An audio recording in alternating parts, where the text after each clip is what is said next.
March 3, 1945, Iwo Jima, 0600 hours.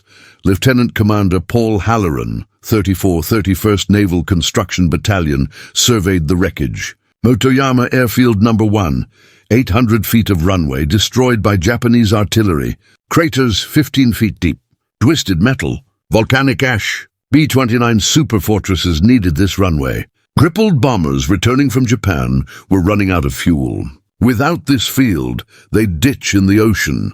Japanese engineers had observed American construction capabilities throughout the war. They calculated airfield construction required weeks, maybe months.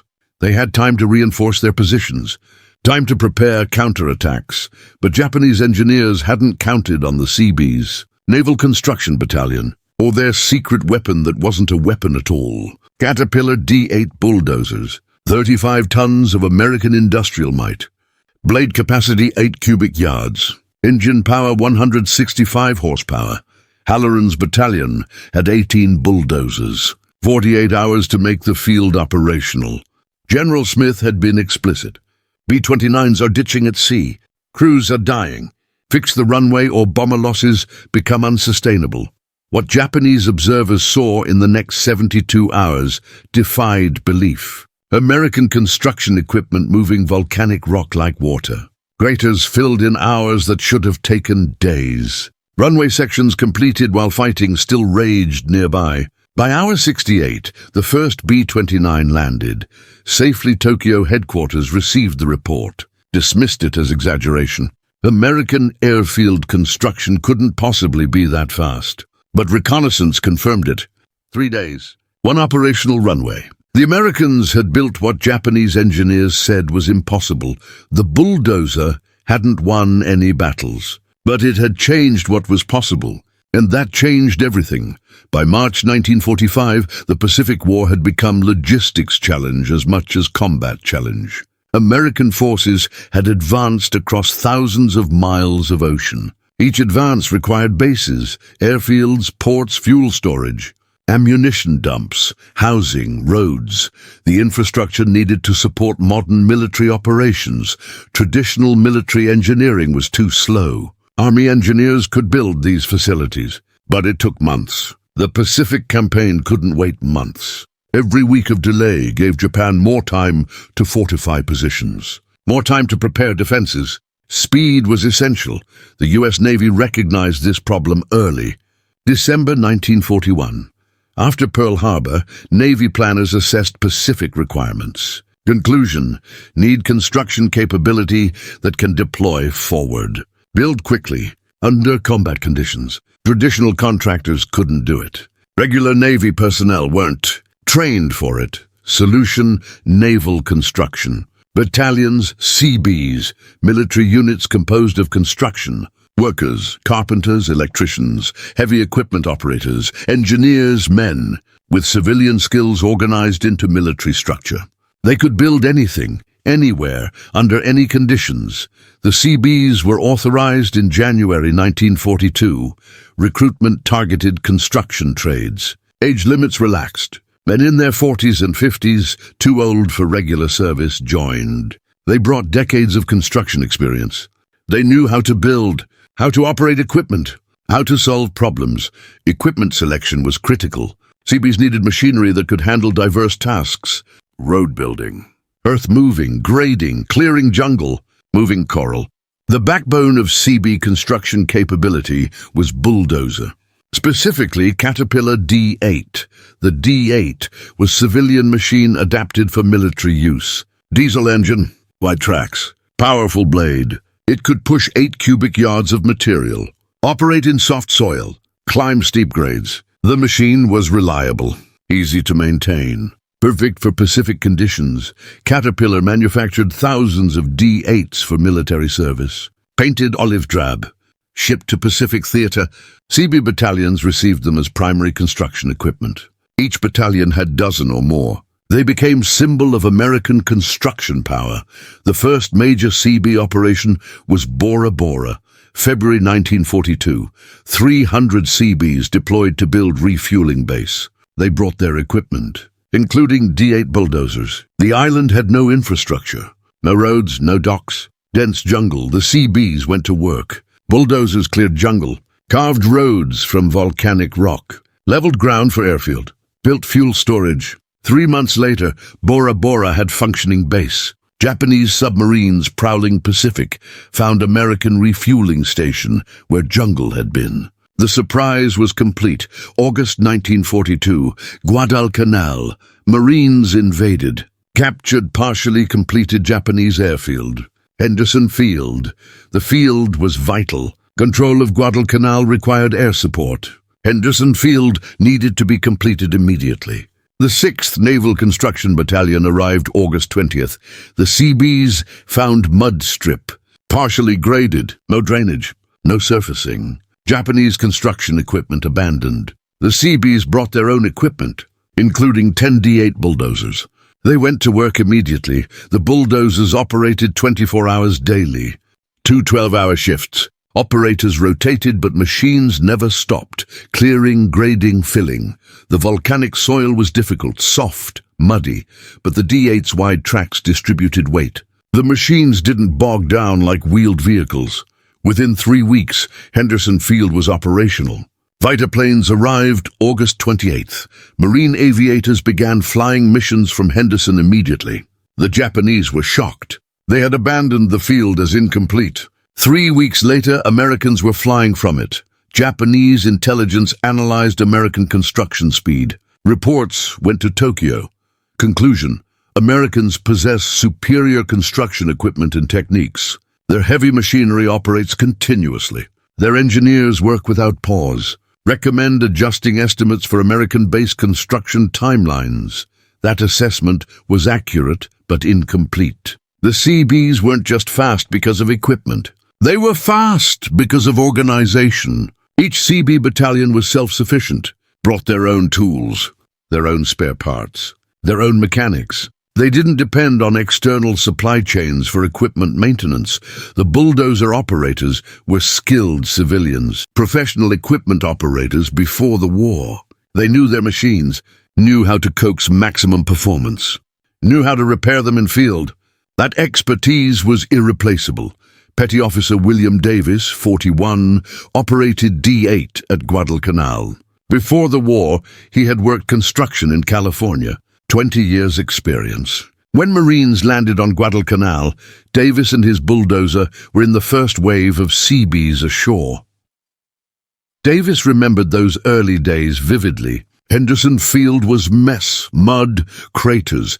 Japanese hadn't finished it. We had to finish it fast. I ran my dozer 16 hours that first day. Filled craters, pushed coral, graded the strip. By nightfall, we had usable runway. Not great, but usable. Planes could land. That's what mattered. The work was dangerous. Japanese artillery shelled Henderson regularly. Bombing raids nightly. Davis operated his bulldozer under fire. One night, he was filling crater when Japanese bombs hit the field. Explosions threw rock and shrapnel. Davis kept operating. The runway had to be ready by dawn. That dedication was typical of Seabees. They understood their mission. Build under fire. Repair under attack. Keep construction going regardless of combat conditions. The bulldozer operators especially understood. Their machines were priority targets. Japanese forces knew destroying bulldozers slowed American construction. So they targeted them. Davis's bulldozer was hit by shrapnel multiple times at Guadalcanal. Blade damaged, engine punctured, tracks broken. But Davis and his mechanics repaired it every time. The machine kept operating. When 6th Battalion left Guadalcanal in October, Davis's bulldozer had operated over 1,500 hours in combat conditions. Still functional. November 1942, Bougainville. Marines invaded. Seabees followed. Mission: build bomber field to reach Japanese bases at Rabaul. Timeline: 30 days. The terrain was jungle, swamp, dense vegetation, no existing infrastructure. The 71st Naval Construction Battalion arrived with their equipment. 20 bulldozers. The challenge was enormous. Clear jungle, drain swamp, build road, grade airfield, surface runway. All while Japanese forces counterattacked. The bulldozers led the way. They carved paths through jungle, Trees 2 feet thick fell to D8 blades. Vegetation cleared at rate of 1 acre per hour per machine. Behind the bulldozers came graders, scrapers, compactors. The construction sequence was precise and efficient. Japanese forces tried to stop construction. Artillery fire, air raids, infantry attacks. The Seabees kept building. When Japanese infantry approached, Seabees grabbed rifles, defended their positions, then returned to construction. The motto was accurate: we build, we fight. One engagement became famous in Seabee history. Corpsman Aurelio Tassone was operating Bulldozer when New Zealand troops called for help. Japanese pillbox stopping their advance. Tassone drove his bulldozer toward the pillbox, raised the blade as shield, advanced under fire. When he reached the pillbox, he lowered the blade and crushed the structure. Buried Japanese defenders. The New Zealand troops advanced. Tassone returned to grading runway. Tassone received Silver Star for that action, but he considered it just part of the job. Pillbox was in my way. I removed it. That's what bulldozers do, remove obstacles. The obstacle happened to be enemy fortification. Still just obstacle. That pragmatic attitude characterized CB operations. Problems existed to be solved. Obstacles existed to be removed. Whether obstacle was tree, rock, or enemy bunker didn't matter. The bulldozer treated them all the same.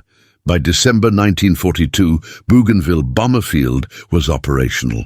32 days from landing to first bomber takeoff. Japanese intelligence had estimated 90 days minimum. American construction speed was 3 times faster than Japanese calculations. The pattern repeated across the Pacific. Tarawa, Saipan, Tinian, Peleliu. Each invasion followed same sequence. Marines secure beachhead. Seabees land with equipment. Bulldozers begin construction immediately. Within days, airfields operational. Within weeks, complete base facilities. Tinian was most impressive demonstration. July 1944, Marines invaded. Seabees landed with them. Mission: build 6 airfields to support B-29 bomber campaign against Japan. Largest construction project of Pacific War, the 6th Construction Brigade arrived. 5,000 Seabees, over 200 bulldozers. Support equipment, supplies. The scale was unprecedented. Tinian would become largest air base in world. The bulldozers worked in teams, clearing, grading, surfacing. Each runway was 1.5 miles long, 200 feet wide. Precision grading required. The volcanic soil was difficult but manageable. CB equipment operators had experience with similar conditions. Japanese observers on nearby Saipan watched the construction. They reported to headquarters. American construction proceeds at impossible speed. Estimate indicates complete airfield operational within 2 weeks. Recommend immediate counterattack to disrupt construction. Japanese counterattacks came. Artillery fire. Air raids. The Seabees kept building. Bulldozers operated under fire. Operators occasionally took casualties. Replacement operators climbed into the seats. Construction continued.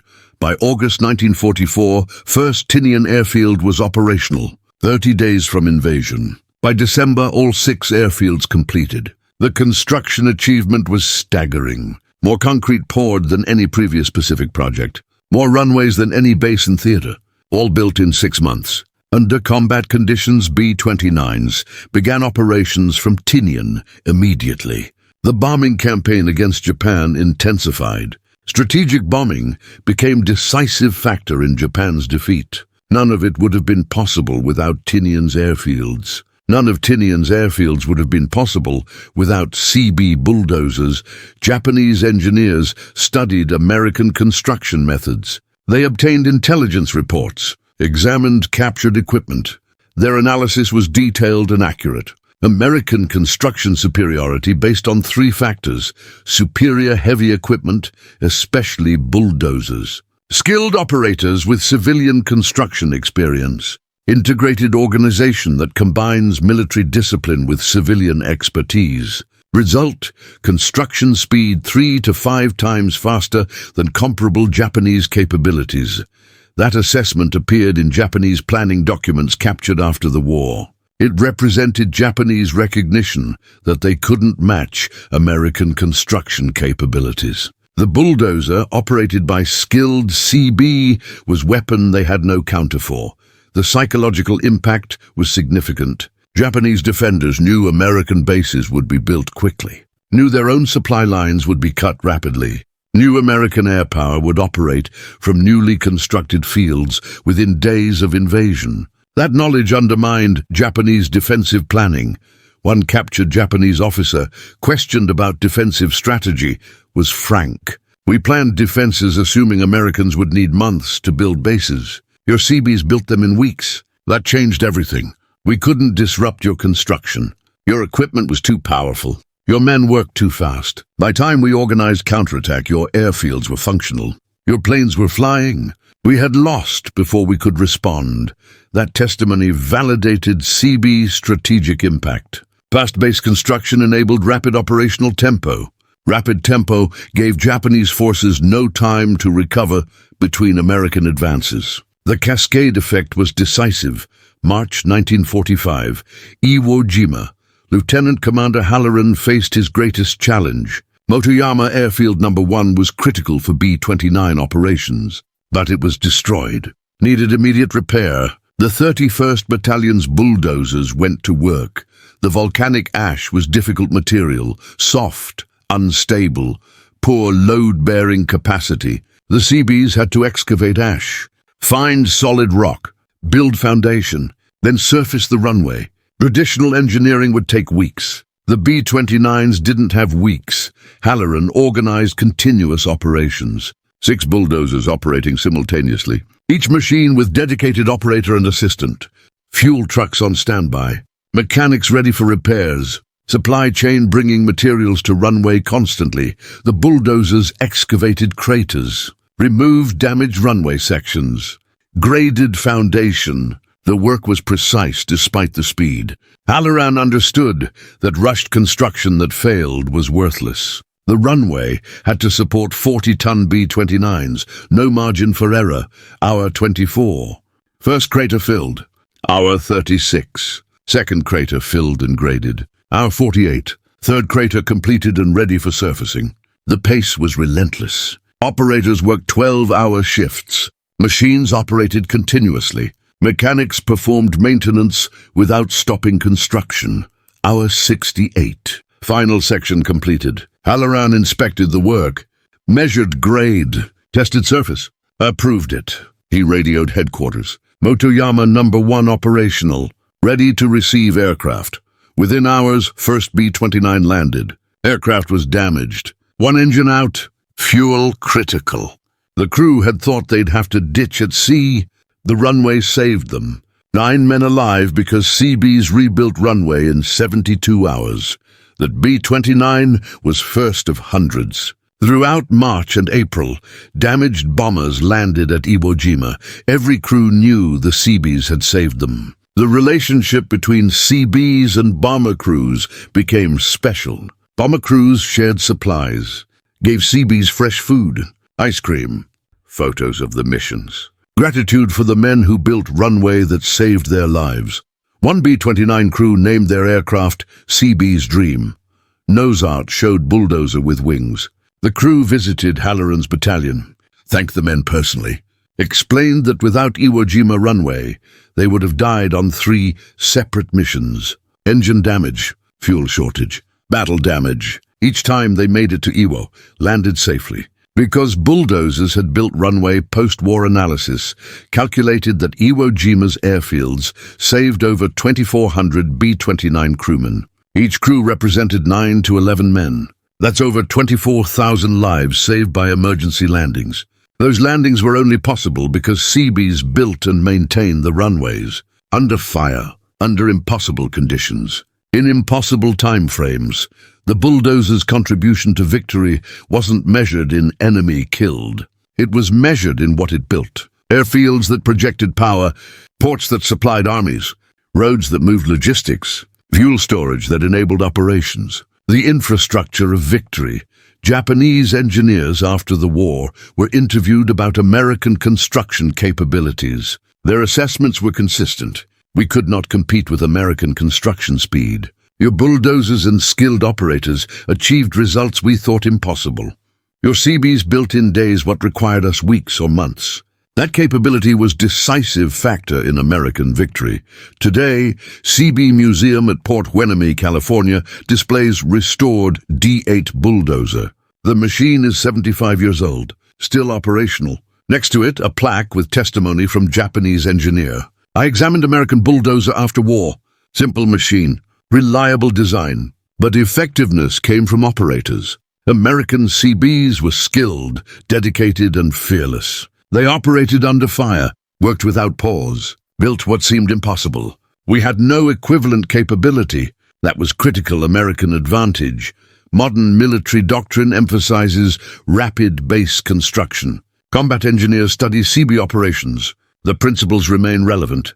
Skilled operators, reliable equipment, integrated organization. Speed matters. Those lessons, learned across Pacific Islands 80 years ago, still guide military engineering today. The bulldozer wasn't a glamorous weapon. It didn't destroy enemy forces directly, but it enabled everything else. The airfields that based bombers, the ports that landed supplies, the roads that moved armies. American victory in Pacific required all of it, and the bulldozer built all of it. Japanese soldiers couldn't believe Americans built airfields in 3 days. Then they realized how Americans built them in 3 days. Bulldozers,